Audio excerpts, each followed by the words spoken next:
ఈ రోజున మనము దేవుని మందిరమును విడిచిపెట్టకూడదు, మందిరాన్ని వదిలిపెట్టకూడదు.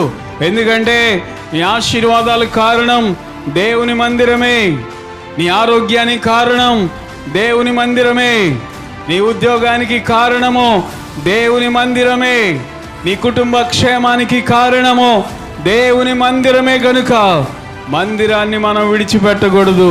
దేవుని బిడ్డలారా, దేవుడు మనకు ఈ శరీరంలో ఊపిరి ఉంచినంత కాలము మందిరాన్ని మనము విడిచిపెట్టకుందుముగాక. హల్లెలూయా.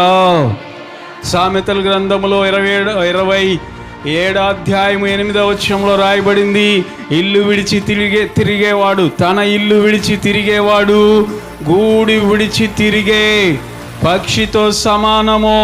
ఇల్లు అనగా మనందరి ఇల్లు దేవుని మందిరమే, దేవుని సంఘమే. దేవుని సంఘాన్ని విడిచి ఎవరైతే తిరుగుతారో దేవుని బిడ్డలారా, వాళ్ళు ఎలాంటి వాళ్ళే అంటే తన గూడు విడిచి తిరిగే పక్షితో సమానమని మనం చూస్తున్నాం. ఈ రోజున మందిరాన్ని విడిచి నువ్వు తిరిగితే నీ ఇల్లును వదిలిపెట్టి తిరిగిన దానితో సమానం. కాబట్టి ఈ రోజున మందిరమును విడిచిపెట్టకూడదు.